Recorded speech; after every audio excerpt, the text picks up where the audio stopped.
નમસ્કાર, આપ જોઈ રહ્યા છો સ્પાર્ક ટુડે ન્યૂઝ। બોટાદના માર્કેટયાર્ડમાં ખેડૂતોની બે માંગોને લઈને ગતરોજ બોટાદની નજીકમાં આવેલ હળદળ ગામના ખેડૂત મહાપંચાયતમાં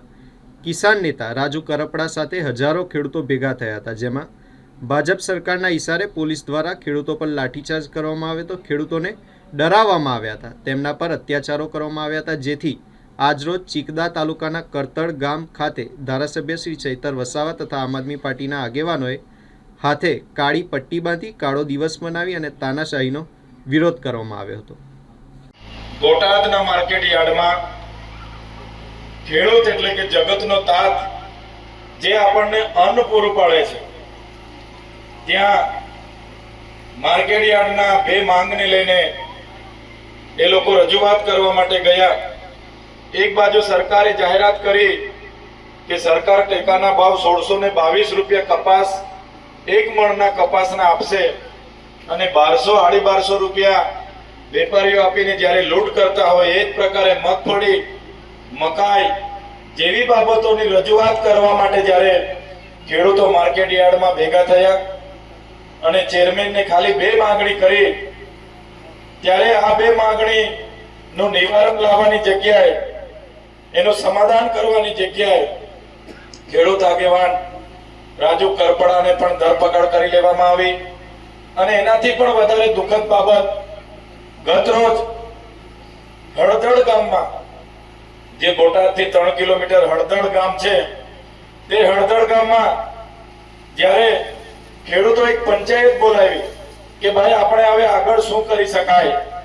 ખેડૂતને ન્યાય કઈ રીતના મળશે, સરકારને કઈ રીતના વાટાઘાટો કરીએ,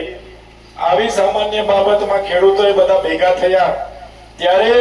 એ હળદળ ગામને પોલીસ દ્વારા, ભાજપ સરકારના ઇશારે પોલીસ દ્વારા આખું ગામ ઘેરી લીધું અને ઘેરી લીધા બાદ ખેડૂતો પર લાઠીચાર્જ કરવામાં આવ્યો। ખેડૂતો જગતના તાતને મારવામાં આવ્યા। કેટલાક ખેડૂતો નાસભાગમાં ઘરોમાં ઘૂસી ગયા તો ઘરોના દરવાજા તોડી નાખવામાં આવ્યા અને ખેંચીને ત્યાં મા બહેનો હતી એમને પણ ડરાવવામાં આવીને ખેડૂતો સાથે જે અત્યાચાર થયો છે, જેનો અમે સખત વિરોધ કરીએ છીએ અને આજના દિવસને કાળો દિવસ મનાવીએ છીએ। અંગ્રેજોના શાસનમાં પણ આટલી બધી તાનાશાહી નહોતી। 30 વર્ષના આ ભાજપના શાસનમાં જગતનો તાત એ માત્ર ન્યાય માંગે છે, એને કોઈ અંગત સ્વાર્થ નથી। આખું વર્ષ ખેતીમાં મહેનત કરે છે, પરસેવો પાડે છે, મોંઘવારીને દિવસે ને દિવસે મોંઘવારી વધે છે, એના પાકનો ભાવ નથી મળતો, એ ન્યાય પણ આ ભાજપ સરકાર આપી નથી શકતી। 30 વર્ષની સરકાર, એના મંત્રીમંડળ, એમની સરકાર નિષ્ફળ ગઈ છે, ત્યારે કૃષિ મંત્રીએ રાજીનામું આપી દેવું જોઈએ અને જે ખેડૂતોને મારીને પોલીસ દ્વારા ડિટેન કરીને, ધરપકડ કરીને 250 જેટલા ખેડૂતોને પૂરી દેવામાં આવ્યા છે, એમને આજે પાણી પણ નથી આપવામાં આવતું, જમવાનું પણ નથી આપવામાં આવતું। એ ખેડૂતોના સમર્થનમાં અને સરકારના ઇશારે પોલીસે કરેલા અત્યાચારના વિરોધમાં આજના દિવસને અમે કાળો દિવસ તરીકે મનાવીએ છીએ અને સાથે સાથે આવનારા દિવસોમાં આ પ્રકારના ખેડૂતો સાથે અન્યાય થશે તો આખા ગુજરાતના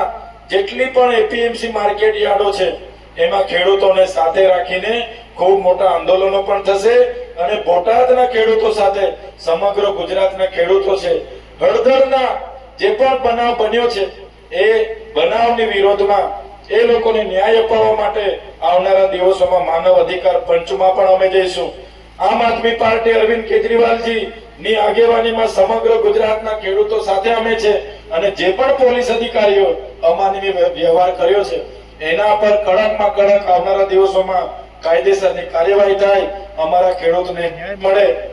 એ પ્રકારના આવનારા દિવસોમાં કાર્યક્રમ આપીશું। જય જવાન, જય જવાન, જય જવાન,